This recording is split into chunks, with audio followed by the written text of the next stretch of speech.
Hello बच्चों, कैसे हैं आप लोग बेटा। बच्चों, as promised live process complete mapping और रिवीजन वन शॉर्ट वीडियो आपके साथ शेयर कर रहा हूँ। चलिए स्टार्ट करते हैं। देखिए, लाइव प्रोसेस बेसिक चीज़ें क्या हैं उससे पहले स्टार्ट करते हैं। What is a live process? कि जितने भी लिविंग ऑर्गेनिज्म है, वेदर इट्स यूनिसेलुलर और मल्टी सेलुलर ऑर्गेनिज्म, बच्चों उनको कुछ यूनिक एक्टिविटीज परफॉर्म करती हैं जो उनको डिफ्रेंशिएट करती हैं नॉन लिविंग और डेड ऑर्गेनिज्म से, जैसे growth, metabolism, reproduction, movement, consciousness, homeostasis. तो ये जो प्रोसेस है बच्चों, ये सर्वाइवल ऑफ लाइफ और मेंटेनेंस ऑफ लाइफ के लिए जरूरी है, और ये सारी प्रोसेसेस मिलकर कहलाती हैं लाइफ प्रोसेसेस। अब आपके सिलेबस में nutrition, respiration, transportation and excretion, ये चार प्रोसेसेस हैं। एक एक करके हम इनको डिस्कस करेंगे, प्लांट्स में भी और एनिमल्स में भी बच्चों। तो सबसे पहले न्यूट्रिशन होता क्या है? वो प्रोसेस जिसके थ्रू लिविंग ऑर्गेनिजम्स न्यूट्रिएंट को कंज्यूम करते हैं फूड की फॉर्म में और उसको लाइफ एक्टिविटीज के लिए यूटिलाइज करते हैं। मेनली तीन टाइप के फूड सब्सटेंसेस होते हैं। कार्बोहाइड्रेट्स, जिनको हम एनर्जी सोर्स कहते हैं। आपने ऐड देखा होगा ना, ग्लूकोन डी जान में जान डाल दे पीते ही, तो हाईली सोल्यूबल है वाटर में, इसलिए इमीडिएट जब एनर्जी की जरूरत पड़ेगी तो इसके लिए हमें कार्बोहाइड्रेट्स की जरूरत पड़ती है। दूसरे होते हैं फैट्स। आजकल के बच्चों में बड़ा क्रेज है पिज्ज़ा बर्गर खाने का, है ना, या बहुत ज़्यादा ऑयली सब्सटेंसेस अगर हम खाते हैं तो फैट्स जो हमारे बॉडी में स्टोर हो जाते हैं, तो स्टोर्ड फूड कहा जाता है। और जो मेम्ब्रेन की सिंथेसिस के लिए जो जरूरी होते हैं, they are known as protein, so उनको स्ट्रक्चरल कंपोनेंट कहते हैं बच्चों। ठीक है, तो ये सारे के सारे इनऑर्गेनिक और ऑर्गेनिक सब्सटेंसेस जो ऑर्गेनिज्म को रिक्वायर्ड होते हैं to fulfil their life needs are known as nutrients. जो एनर्जी प्रोवाइडर होते हैं उनको मैक्रो न्यूट्रिएंट्स कहते हैं। जो स्मॉल क्वांटिटी में मेंटेनेंस के लिए जरूरी होते हैं उनको माइक्रो न्यूट्रिएंट्स बच्चों कहा जाता है। अब जो न्यूट्रिशन है बेटा, वो दो टाइप का होता है। ओटो का मतलब सेल्फ, एंट्रोपिक मीन्स सिंथेसिस। तो सेल्फ सिंथेसिस करने वाले क्या हो गए? ऑटोट्रोप्स, कि उनमें एबिलिटी होती है कि अपना फूड खुद प्रिपेयर कर लेते हैं। ठीक है ना। अब ये दो टाइप का होता है, जैसे ग्रीन सल्फर बैक्टीरिया है, वो अपना फूड केमिकल एनर्जी के हेल्प से बना लेते हैं, तो उनको क्या कहा जाता है? कीमोसिंथेटिक।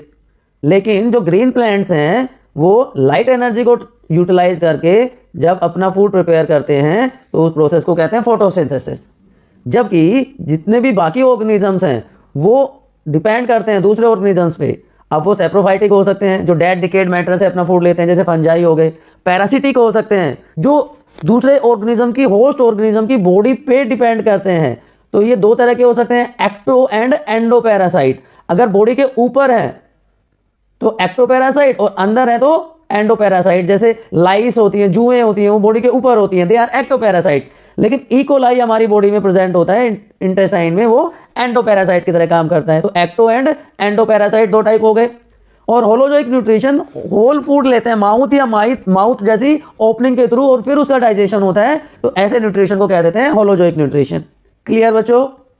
चलिए, अब न्यूट्रिशन कैसे होता है प्लांट्स में। देखिए, अभी मैंने आपको बताया कि प्लांट परफॉर्म करते हैं फोटोसिंथेसिस, जो कि क्लोरोप्लास्ट में होती है। तो chloroplast is the site of photosynthesis. ठीक है, और लीफ जो है मेन ऑर्गन है फोटोसिंथेसिस का। दोनों में डिफरेंस है, ऑर्गन क्या है, लीफ है। साइट क्या है, होती कहां पे है? क्लोरोप्लास्ट में। दो फेजेस में कंप्लीट होती है, light reaction and dark reaction. Light, नाम से पता चल गया कि सनलाइट की जरूरत पड़ेगी, तो सबसे पहले जो सनलाइट एनर्जी है उसका एब्जॉर्प्शन होता है बाय क्लोरोफिल।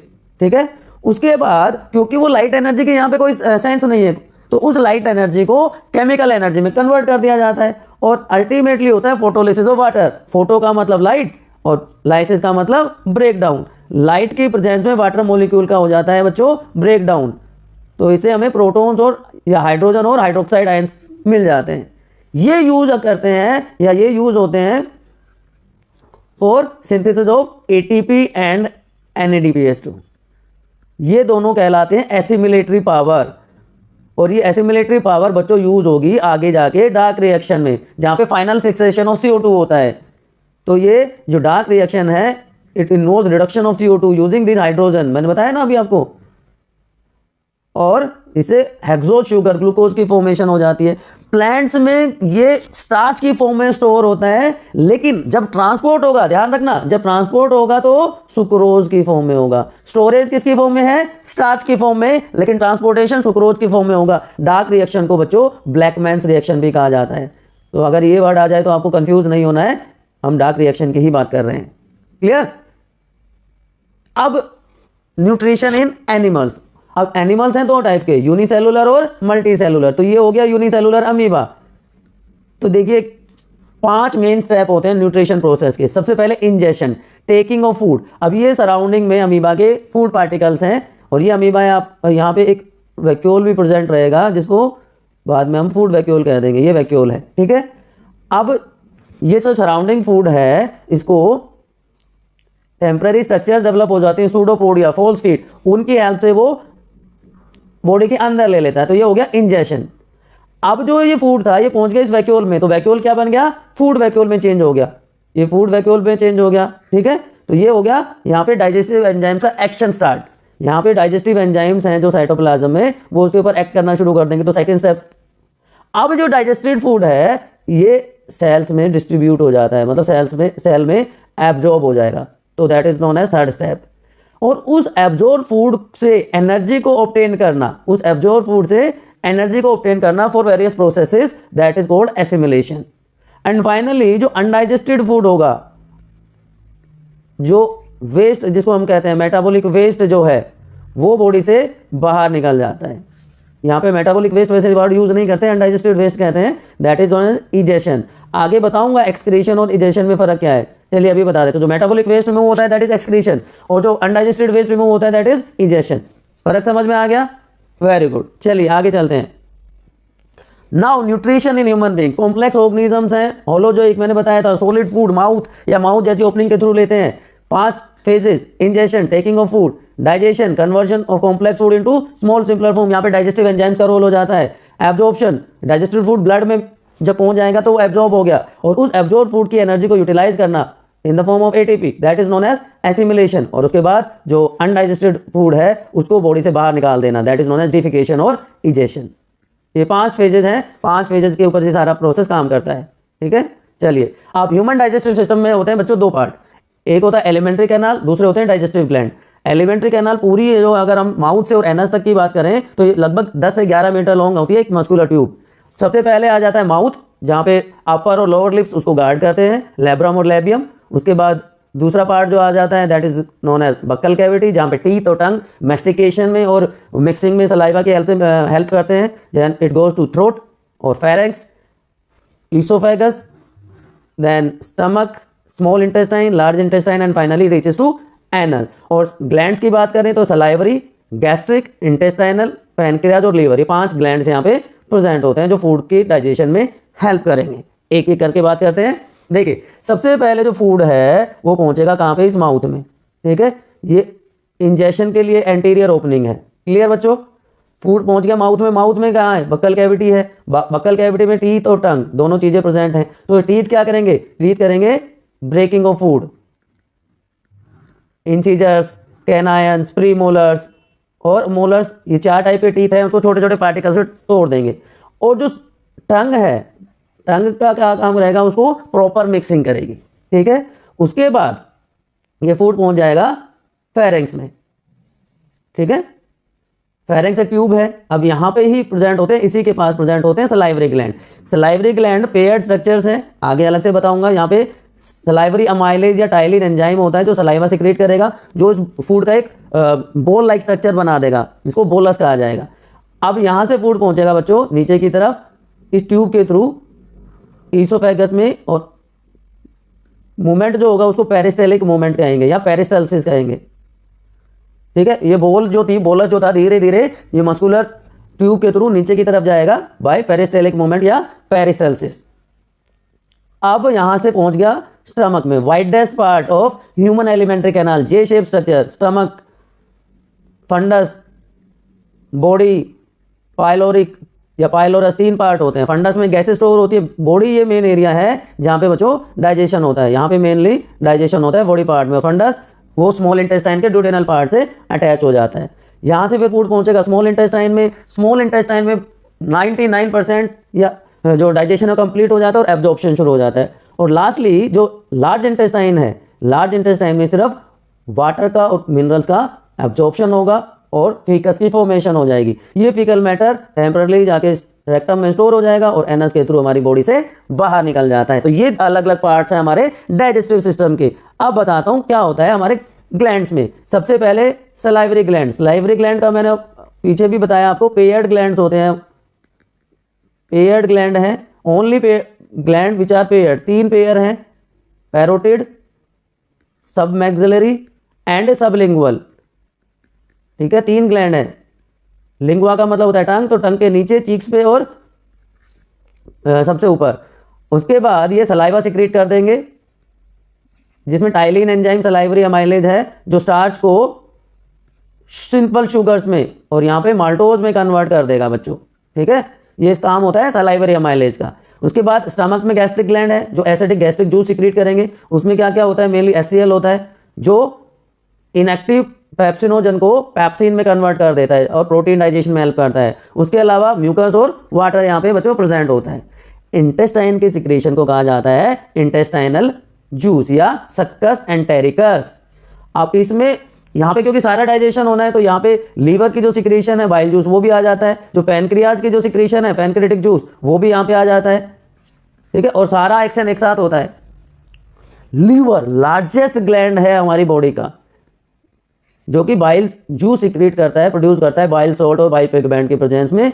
बिलिरुबिन और बिलिरुबिडिन ये 2 मेन बाइल पिगमेंट्स हैं। बिलिरुबिन येलो कलर का पिगमेंट होता है, जब इसकी एक्सेस हो जाती है हमारी बॉडी में तो उस कंडीशन में क्या हो जाता है, जॉन्डिस हो जाता है, accumulation of bilirubin in our body.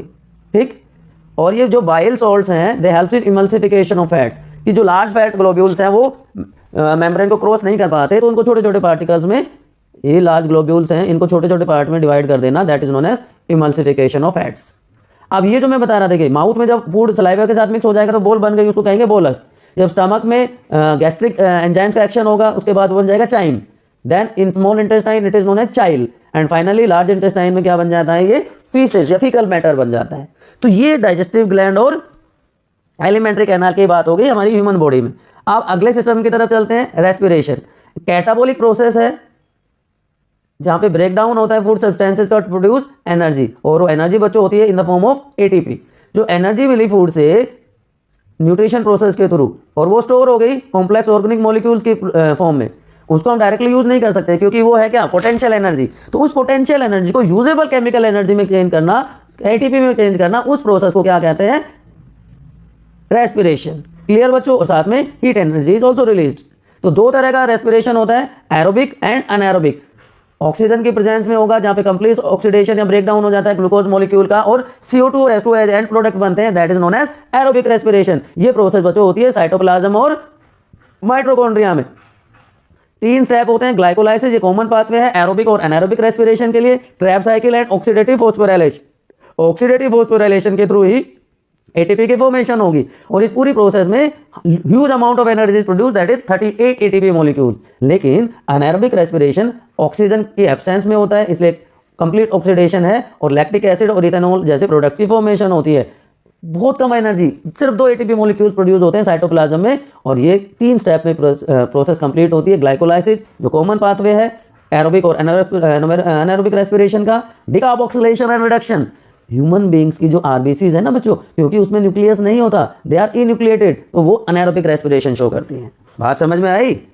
तो आप में कौन सा रेस्पिरेशन हो रहा है? हमारी बॉडी में भी अनएरोबिक रेस्पिरेशन होता है कई बार, मसल फटीग जिसको कहते हैं। जब ऑक्सीजन की रिक्वायरमेंट ज़्यादा हो जाए और सप्लाई कम हो तो मसल्स में लैक्टिक एसिड इकट्ठा हो जाता है, that condition is muscle fatigue. बहुत हैवी एक्सरसाइज रनिंग करते हैं तो वो कंडीशन होती है बच्चे। ठीक है, चलिए अब मैकेनिज्म ऑफ रेस्पिरेशन में क्या क्या हो जाता है।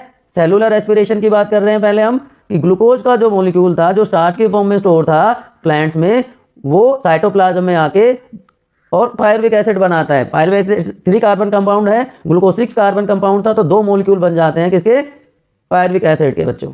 ठीक है, अब यहाँ से डिपेंड करेगा कि ऑक्सीजन अवेलेबल है कि नहीं है। अगर ऑक्सीजन अवेलेबल है तो माइटोकॉन्ड्रिया में एक लिंक रिएक्शन होगी जहाँ पे ये pyruvic acid acetyl coenzyme A के साथ मिलकर एसिटाइल कोएंजाइम ए की फॉर्मेशन कर देगा और माइटोकॉन्ड्रिया में एंटर कर जाएगा। माइटोकॉन्ड्रिया में होगा यहाँ पर क्रेब्स साइकिल ऑपरेट और 36 एटीपी मॉलिक्यूल्स की फॉर्मेशन हो जाएगी and ultimately electron transport chain के थ्रू फाइनल ऑक्सीडेशन हो जाएगा, टर्मिनल ऑक्सीडेशन हो जाएगा and final acceptor of electron is oxygen. ठीक है, तो ये नेट रिएक्शन है फोटोसिंथेसिस प्रोसेस की, ये नेट रिएक्शन है और total 38 ATP molecules are gained. लेकिन अगर ऑक्सीजन नहीं है तो क्या होगा, वो डिपेंड करेगा क्या प्रोडक्ट बनाए। अगर इथेनॉल की फॉर्मेशन होती है जैसा कि यीस्ट में होता है तो उसको एल्कोहलिक फर्मेंटेशन कह देंगे, और अगर लैक्टिक एसिड बन रहा है तो उसको कह देंगे बच्चों लैक्टिक एसिड फर्मेंटेशन। तो डिपेंड करेगा कौन सा प्रोडक्ट वहाँ पे बन रहा है, लैक्टिक एसिड या एल्कोहल, वही फर्मेंटेशन हो जाएगा, लैक्टिक एसिड या एल्कोहलिक फर्मेंटेशन। तो ये हो गया हमारा अनएरोबिक रेस्पिरेशन। क्लियर बच्चों, एरोबिक और अनएरोबिक रेस्पिरेशन के डिफरेंसेस आपको पता चल गए। ठीक है, देखिए अब बात करते हैं phases of anaerobic respiration, sorry aerobic respiration. एक होता है ब्रीदिंग और एक होता है सेलुलर रेस्पिरेशन, जिसको जो मैंने भी आपको बताया। ब्रीथिंग में क्या होगा बच्चों, एक्सचेंज होता है गैसेस का, O2 और CO2 का एक्सचेंज होता है। प्लांट्स में ये जर्नल सरफेस के थ्रू हो सकता है या स्टोमेटा या लेंटिसेल्स के थ्रू होगा। एनिमल्स में, डिफरेंट एनिमल्स में डिफरेंट रेस्पिरेटरी ऑर्गन्स होते हैं। जैसे फ्रॉग में स्किन के थ्रू होगा तो उसको क्यूटेनियस रेस्पिरेशन कह देंगे ना। फ्रॉग में ब्रैंकियल रेस्पिरेशन भी होता है और फ्रॉग में पल्मनरी लंग्स के थ्रू भी रेस्पिरेशन होता है। इसी तरह फिशेज में गिल्स के थ्रू, इंसेक्ट्स में ट्रैकियल सिस्टम, ट्रैकिया होता है जहाँ पे स्पाइरेकल्स भी प्रेजेंट होते हैं, और बर्ड्स और मैमल्स में लंग्स के थ्रू पल्मनरी रेस्पिरेशन परफॉर्म होता है बच्चों। ठीक है, पल्मनरी रेस्पिरेशन होगा इन सब में। क्लियर टू एवरीवन, यहाँ तक कोई कंफ्यूजन है? अदरवाइज हम चलते हैं हम ह्यूमन रेस्पिरेटरी सिस्टम की तरफ। इसमें सबसे पहले आता है रेस्पिरेटरी ट्रैक और दूसरी तरफ आता है रेस्पिरेटरी ऑर्गन। तो रेस्पिरेटरी ट्रैक आपको पता है लंग्स होते हैं, पेड स्ट्रक्चर्स होती हैं, उसकी बात करेंगे बाद में। सबसे पहले नोस्ट्रिल्स, ये दो एक्सटर्नल लेयर्स या नेयर्स जो होते हैं जो इनलेट का काम करते हैं। ऑक्सीजन की एंट्री यहाँ से होती है और CO2 का एग्जिट भी यहीं से होता है। उसके बाद आपने अपने नोज में देखा होगा एक लंबा सा पैसेज वे है जिसको हम नेजल चैम्बर कहते हैं, और ये डिवाइडेड होता है दो पार्ट्स में with the help of nasal septum. यहाँ पे 3 रीजन है, वेस्टिबुलर रीजन, सेंसरी रीजन और रेस्पिरेटरी रीजन। यहाँ से जो एयर है वो पहुंच जाती है फेरेंक्स में, जो कॉमन पैसेज वे है फॉर फूड एंड एयर। इसीलिए नेचर ने बहुत सिस्टमेटिक काम किया हुआ है बेटा। यहाँ से जब एयर जाएगी लैरिंक्स में तो यहाँ पे 2 वोकल कॉर्ड्स प्रेजेंट हैं जो साउंड प्रोडक्शन में हेल्प करेंगी, इसलिए लैरिंक्स को कह देते हैं साउंड बॉक्स। यहाँ पे जो फूड और एयर का पैसेज वे था ना, उससे बचाने के लिए देखो नेचर ने क्या कर दिया, एक एपिग्लोटिस, एक फ्लैप लाइक कवरिंग दे दी कि भाई बोलोगे खाते टाइम तो फूड पहुंच जाएगा अंदर। इसीलिए आपके बड़े बूढ़े कहते हैं ना, मम्मी पापा दादा दादी कहते हैं कि खाते टाइम बोलना नहीं है, वो इसीलिए है। लेकिन फिर भी नेचर को पता है हम सुधरेंगे नहीं, तो वहाँ पे एक एपिग्लोटिस दे दिया जो कवर कर देता है साउंड बॉक्स को। यहाँ से एयर पहुंचती है विंड पाइप में, ट्रैकिया में, जहाँ पे इनकम्प्लीट सी शेप कार्टिलेजिनस रिंग्स हैं, और ये ट्रैकिया 2 पार्ट में डिवाइड हो जाता है और हर साइड के लंग्स में एक ब्रांच पहुंच जाती है। लंग्स के अंदर फाइन ब्रांचिंग शुरू हो जाएगी, bronchi, primary bronchi, secondary bronchi, tertiary bronchi, और फिर वहां से और छोटी छोटी जैसे अब जब पेट पे देखा होगा ना ब्रांचेज होती हैं, उसी तरह की ब्रांचेज हो जाती हैं और ब्रोंक्यूल्स बन जाते हैं। और ब्रोंक्यूल्स बना देते हैं साइट ऑफ गैस एक्सचेंज, जिनको एल्वियोलाई कहते हैं। और एल्वियोलाई का जो ग्रुप होता है ना, इस तरह से एल्वियोलाई का जो ग्रुप होता है बच्चों, that is known as alveolar sac. और इस एक्सटेंसिव ब्रांचिंग की वजह से जो टोटल सरफेस एरिया है लंग्स के अंदर 80 मीटर स्क्वायर तक पहुंच जाता है, which is necessary for effective gaseous exchange. Clear to everyone? चलिए अब ट्रांसपोर्टेशन की जो सब्सटेंसेज हैं वो उनको एक जगह से दूसरी जगह पे भी पहुंचाना है जिससे हर सेल के पास वो पहुंच सके। तो प्लांट्स में काम कर देता है वेस्कुलर टिश्यू, जाइलम और फ्लोएम, और एनिमल्स में काम कर देता है वेस्कुलर सिस्टम। अब ह्यूमन बींग्स में हमको ह्यूमन सर्कुलेटरी सिस्टम या ब्लड वेस्कुलर सिस्टम कहते हैं। नहीं, उसके भी 2 पार्ट होते हैं, एक होता है ब्लड वेस्कुलर सिस्टम, एक होता है लिम्फेटिक सिस्टम। ब्लड, हार्ट और ब्लड वेसल्स ये मिलके बना देते हैं ब्लड वेस्कुलर सिस्टम, और लिम्फ नोड और लिम्फ वेसल्स मिलके बनाएंगे लिम्फेटिक सिस्टम। चलिए बात करते हैं। तो जो ब्लड है बेटा वो मेन सर्कुलेटिंग फ्लूइड है हमारी बॉडी का, फ्लूइड कनेक्टिव टिश्यू है जो कि अल्कलाइन विस्कस फ्लूइड है। इसके 2 पार्ट होते हैं, 2 कंपोनेंट होते हैं। नॉन सेलुलर पार्ट जो 55% बनाता है और सेलुलर पार्ट सिर्फ 45% बनाता है। नॉन सेलुलर पार्ट में होता है प्लाज्मा, जो 90 से 92% वाटर का बना हुआ है। उसके अलावा ऑर्गेनिक और इनऑर्गेनिक कंपोनेंट्स होते हैं। प्लाज्मा प्रोटीन्स, यहाँ पे प्लाज्मा प्रोटीन्स में अगर मेनली बात करें तो एल्ब्यूमिन होता है, फाइब्रिनोजेंस प्रेजेंट होते हैं जो कि ब्लड क्लोटिंग में हेल्प करेगा, है ना। ये मेन प्लाज्मा प्रोटीन्स हैं यहाँ पे जो प्रेजेंट होंगे। उसके अलावा ऑक्सीजन, CO2 और नाइट्रोजन इनऑर्गेनिक कंपोनेंट के फॉर्म में प्रेजेंट हैं। सेलुलर पार्ट में ब्लड कार्पसल, जिनको नॉर्मली आप ब्लड सेल्स कहते हैं, आरबीसीज जो कि रेड कलर की हैं due to presence of haemoglobin pigment. यहाँ पे आयरन होता है, लाइफ स्पैन 120 डेज का होता है, विदाउट न्यूक्लियस, ई न्यूक्लिएटेड होती हैं और गैस एक्सचेंज में O2 और CO2 के ट्रांसपोर्ट में हेल्प करती हैं। इनको कॉमनली इरेथ्रोसाइट्स कहा जाता है। WBC ल्यूकोसाइट्स, कलरलेस, जिसका लाइफ स्पैन 7 डेज के आसपास है, इम्यूनिटी प्रोवाइड करती हैं, इन्फेक्शन से फाइट करने में हेल्प करती हैं। और बाकी बची प्लेटलेट्स जो थ्रोम्बोसाइट्स हैं, ये सेलुलर फ्रैगमेंट्स हैं जो 1 से 5 दिन के लाइफ स्पैन के साथ ब्लड क्लोटिंग में हेल्प करते हैं। और एक और इंपॉर्टेंट चीज बताऊं, विटामिन के या फाइलोक्विनोन हेल्प करता है ब्लड क्लोटिंग में बेटा, ठीक है, याद रहेगा आपको। ओके, अब हार्ट, ब्लड की बात कर ली, उसके बाद हार्ट। ये डायमेंशंस हैं। जो एक फीस्ट होती है, जो हमारा मुक्का होता है, एक मुट्ठी होती है, उसके साइज का होता है, और वेट 300 ग्राम मेल में और 250 ग्राम फीमेल में, इसलिए कहते हैं 250 ग्राम का दिल है तेरा, क्या करेगा तू।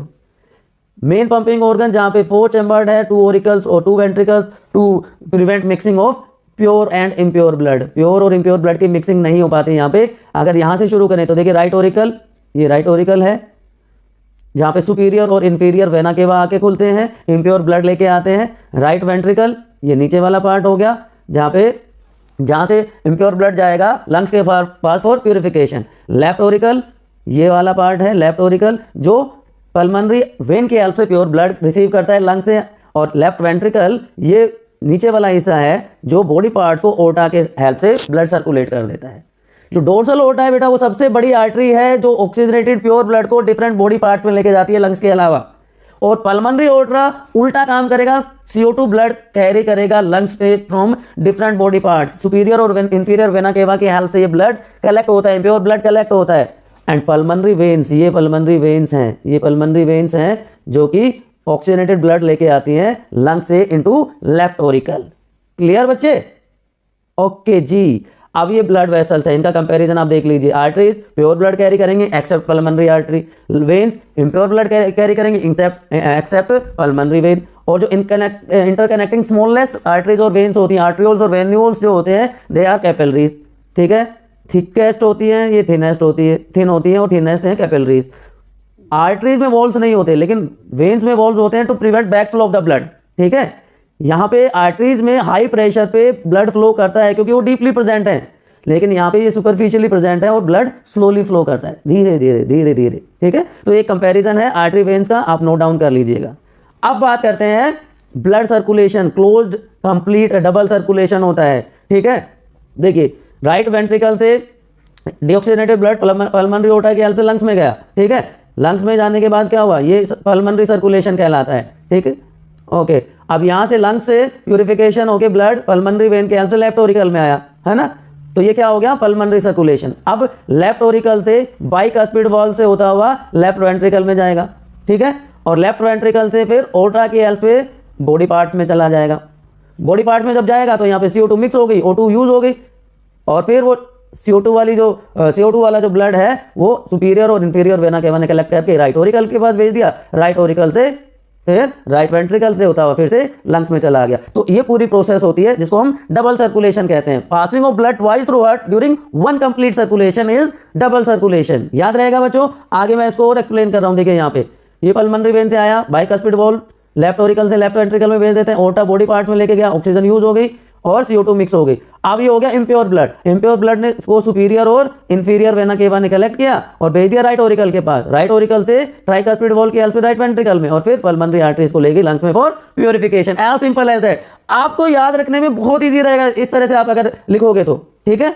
अब हार्ट में अलग अलग वॉल्व्स होते हैं, राइट ओरिकल और राइट वेंट्रिकल, मतलब जहां पे इम्प्योर ब्लड है राइट साइड में वहां पे ट्राइकस्पिड वॉल्व, और जो लेफ्ट साइड है जहां पे प्योर ब्लड है वहां पे बाइकस्पिड वॉल्व। इसके अलावा राइट और लेफ्ट साइड में सेमील्यूनर valve, half moon shaped valves भी होते हैं जिनको सेमील्यूनर वॉल्व्स कहते हैं। राइट सेमील्यूनर वॉल्व राइट वेंट्रिकल और पल्मनरी ओटा के बीच में, और लेफ्ट सेमील्यूनर वॉल्व लेफ्ट वेंट्रिकल और सिस्टमैटिक ओटा के बीच में। होगी ना आसान काम। चलिए अब ब्लड प्रेशर क्या होता है, धक धक धक धक धक कॉन्ट्रैक्शन ऑफ हार्ट, इसको सिस्टोल कहेंगे, लब, और रिलैक्सेशन ऑफ हार्ट डायस्टोल कहलाता है, dub sound. These lub and dub sounds are produce due to closing of bicuspid and tricuspid valve, और जब सेमील्यूनर वॉल्व प्रोड्यूस होते हैं तो डब साउंड प्रोड्यूस होती है, जिसको सेकंड हार्ट साउंड भी कहते हैं। तो contraction of heart systole 120 mm of H की वैल्यू होती है, रिलैक्सेशन डायस्टोल 80। तो नॉर्मल ब्लड प्रेशर क्या हो गया 120/80, ठीक है। वो इंस्ट्रूमेंट जिसको यूज किया जाता है ब्लड प्रेशर मेजर करने के लिए स्फिग्मोमेनोमीटर, ठीक है। चलो बहुत अच्छी बात, समझ में आ गई बातें। अब ट्रांसपोर्ट प्लांट्स में वो कैसे होगा, जाइलम वाटर के ट्रांसपोर्ट में हेल्प करेगा, फ्लोएम फूड के ट्रांसपोर्टेशन में हेल्प करेगा। तो जाइलम है डेड टिश्यू और ये है लिविंग टिश्यू। जाइलम में है tracheid, vessel, xylem fibre, xylem parenchyma, वो एक कंटिन्यूअस कॉलम बना लेते हैं जो कि रूट से top most part of the plant water को और मिनरल्स को सप्लाई कर देता है। तो ये यूनिडायरेक्शनल हो गया, ठीक है। जाइलम नॉर्मली वुड कहलाता है और डिफ्यूजन और ट्रांसपिरेशन पुल के थ्रू ये वाटर का ट्रांसपोर्ट हो जाएगा, लेकिन यहाँ पे कोई एनर्जी यूज नहीं होती, इसलिए ये पैसिव ट्रांसपोर्ट है बच्चों। जबकि फ्लोएम में sieve tubes, companion cell, phloem fibre, phloem parenchyma food का ट्रांसपोर्ट करते हैं सोर्स से जहाँ पे बना और सिंक में जहाँ पे उसको यूज होना है। तो ये ट्रांसलोकेशन प्रोसेस कहलाती है और यहाँ पे एनर्जी की जरूरत होती है एटीपी के फॉर्म में, तो ये हो गई एक्टिव प्रोसेस। क्लियर बच्चों। तो वाटर का ट्रांसपोर्ट और फूड का ट्रांसपोर्ट ये पैसिव प्रोसेस और ये एक्टिव प्रोसेस हो गई, ठीक है। ऑलरेडी मैंने कंपैरिजन कर दिया था, तो यहाँ से आप दोबारा से नोट डाउन कर सकते हैं। अब ट्रांसपिरेशन क्या होता है, जो एरियल पार्ट है, अपर पार्ट है, जो एटमॉस्फेयर के कांटेक्ट में पार्ट है प्लांट के, वहाँ से वाटर वेपर्स की फॉर्म में वाटर का लॉस कहलाता है बच्चों ट्रांसपिरेशन। ये टेम्परेचर रेगुलेशन के लिए, बॉडी का वाटर बैलेंस मेंटेन करने के लिए और अपवर्ड मूवमेंट जो ट्रांसपिरेशन पुल क्रिएट होगा उसकी हेल्प से वाटर का ट्रांसपोर्ट करने में भी ये हेल्पफुल होता है, ठीक है। और ट्रांसपिरेशन रेगुलेट होता है स्ट्रोमेटा से। तो opening and closing of stromata, देखिए ये हैं दो गार्ड सेल्स और इनके बीच में स्ट्रोमेटल पोर आपको दिखाई दे रही है। जब सफिशिएंट वाटर प्रेजेंट है प्लांट्स को, तो ये स्ट्रोमेटा जो है ना स्पंज की तरह होते हैं, गार्ड सेल्स, तो ये वाटर को एब्जॉर्ब कर लेंगे। जब वाटर एब्जॉर्ब होगा तो उसका साइज बढ़ जाएगा, तो जो स्ट्रोमेटल पोर है उसका साइज भी बढ़ जाएगा। It is known as opening of stomata. लेकिन जब वाटर कम है, लेस वाटर इज अवेलेबल, तो ये स्ट्रोमेटल पोर का साइज श्रिंक हो जाएगा, it is known as closing of stomata. अब ये गार्ड सेल, ये स्ट्रोमेटल पोर और जो स्टोमेटा के चारों तरफ ये सब्सिडरी सेल्स हैं, ये सब मिलके क्या कहलाता है स्टोमेटल एपरेटस। इंपॉर्टेंट है इसलिए मैंने यहाँ पे इसको मेंशन किया है बच्चों। और लास्टली अब बात करते हैं एक्सक्रीटरी सिस्टम की, जो मेटाबॉलिक प्रोसेस के थ्रू जो वेस्ट बने उनका सेपरेशन, कलेक्शन और रिमूवल, जिससे कि वो नाइट्रोजनस वेस्ट हमारी बॉडी में ज़्यादा टाइम तक ना रह पाए क्योंकि वो हार्मफुल है, उस प्रोसेस को कहते हैं एक्सक्रीशन। तो ह्यूमन बींग्स में यूरिया मेन नाइट्रोजनस वेस्ट है, तो हम होंगे यूरोटेलिक। अगर अमोनिया वेस्ट होता है तो क्या कहलाता, अमोनोटेलिक। और अगर यूरिक एसिड होता है तो यूरिकोटेलिक, जो कि बर्ड्स में होता है। एक्वेटिक एनिमल्स में अमोनिया होगा और बर्ड्स में यूरिक एसिड होता है। क्लियर। अब देखिए ह्यूमन एक्सक्रीटरी सिस्टम में 4 स्ट्रक्चर्स होती हैं। किडनीज मेन एक्सक्रीटरी स्ट्रक्चर्स हैं, उसके बाद ट्यूब लाइक स्ट्रक्चर्स हैं जो कनेक्टेड होती हैं, यूरिनरी ब्लैडर जो टेम्परली स्टोर करता है, और यूरेथ्रा जो उसको बाहर भेजने में हेल्पफुल होता है। तो bean shape structure outer cortex और इनर मेडुला 2 पार्ट में डिवाइड होती है। यूरिन फॉर्मेशन और पीएच बैलेंस करने में हेल्प करता है, ठीक है। बहुत कुछ इसमें समझने के जैसा नहीं है, आपको याद ही करना पड़ेगा। यूरिन फॉर्मेशन 3 स्टेप में पूरी होती है बेटा। सबसे पहले ग्लोमेरुलस और बोमेंस कैप्सूल में हाई प्रेशर पे ब्लड का फिल्ट्रेशन होता है, तो वो प्रोसेस कहलाती है अल्ट्रा फिल्ट्रेशन। ये आप यहाँ पे देख पा रहे होंगे। उसके बाद अभी भी इस फिल्ट्रेट में बहुत सारी इंपॉर्टेंट चीजें हैं जो कि वापस से एब्जॉर्ब कर ली जाती हैं, तो इसलिए इसको कहते हैं selective reabsorption. Amino acid, glucose, ions अलग अलग एरियाज में रीअब्जॉर्ब हो जाते हैं। उसके बाद जो फ्लूइड बचता है उसमें कोई काम की चीज नहीं होती और वो बॉडी से बाहर निकल जाता है in the form of urine, तो it is known as tubular secretion या सिक्रेशन। समझ आया बच्चे। तो ये नेफ्रॉन की स्ट्रक्चर है जो स्ट्रक्चरल और फंक्शनल यूनिट कहलाती है हमारी किडनी की। ग्लोमेरुलस और बोमेंस कैप्सूल मिलके माल्पेजियन ट्यूब्यूल बनाते हैं, और उसके अलावा रीनल ट्यूब्यूल्स होते हैं जो कि लूप्ड एरिया है, जैसे loop of Henle, proximal convoluted tubule, distal convoluted tubule and collecting duct. ठीक है बच्चों। अब प्लांट्स में जो एक्सक्रीशन है वो अलग अलग फॉर्म में हो सकता है। ये देखिए यहाँ पे वेस्ट प्रोडक्ट्स स्टोमेटा के थ्रू वाटर और CO2 और ऑक्सीजन एक्सचेंज हो जाते हैं, या फिर रेजिन्स गम्स की फॉर्म में, right. Some release in the soil in via roots. तो होप चीज़ें अब आपको समझ आ गई होंगी।